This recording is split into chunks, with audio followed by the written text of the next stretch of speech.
உண்ணலும் உனதே உயர்த்தலும் உனதே உடல் உயிர் மனம் எல்லாம் உனதே எண்ணலும் உனதே இச்சையும் உனதே என் செயல் பயன் எல்லாம் உனதே என் செயல் பயன் எல்லாம் உனதே.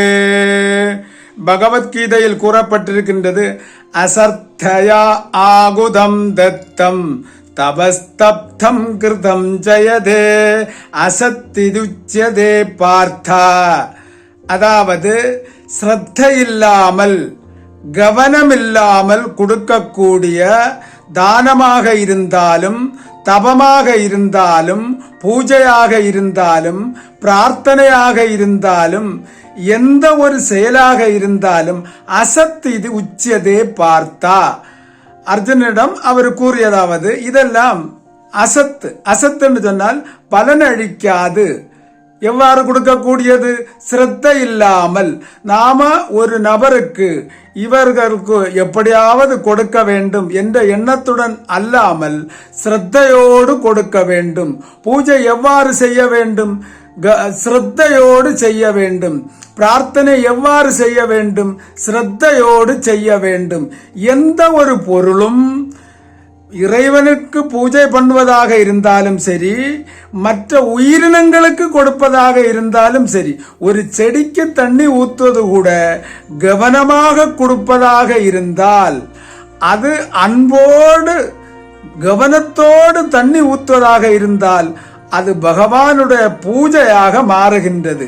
எப்படியோ இது என்னுடைய கடமை, என்னுடைய புருஷன் அல்லவா, இவருக்கு எப்படியாவது செஞ்சு போடணும், அந்த எண்ணத்தோடு கொடுத்தால் அது சாதாரணமான வேலை. ஆனால் அது நல்ல கவனமாக கொடுப்பதாக இருந்தால் அது இறைவனுக்கு கொடுப்பதாக, இறைவனுக்கு போய் சேருவதாக இருக்கும் என்று பகவான் கூறுகின்றார்.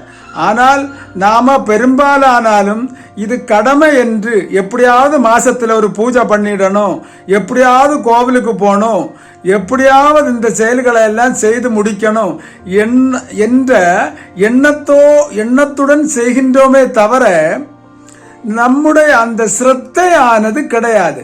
பகவான் கூறுவது, அசர்த்தைய ஆகுதம் தத்தம் தபஸ்தப்தம். தபசு கூட, தபஸாக இருந்தா கூட அது ஸ்ரத்த இல்லாம செய்தால் அது பலனளிக்காது.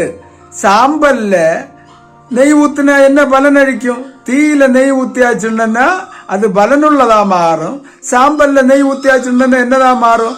அந்த மாதிரி பலனில்லாமல் போய்விடும். அதனால நாம செய்யக்கூடிய ஒவ்வொரு காரியமும் ஸ்ரத்தையோட செய்தோமே ஆனால் அது இறைவனிடம் போய் சேருகின்றது.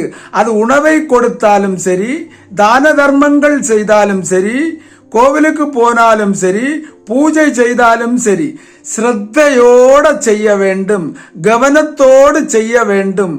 அந்த மாதிரி செய்யக்கூடிய அந்த ஸ்ரத்தையான காரியங்கள் வீட்டில் செய்தால் கூட அது இறைவனுக்கே போய் சேருகின்றது என்று பகவான் கீதையில் கூறப்பட்டிருக்கின்றார். ஹரி ஓம் தஸ்ஸத்.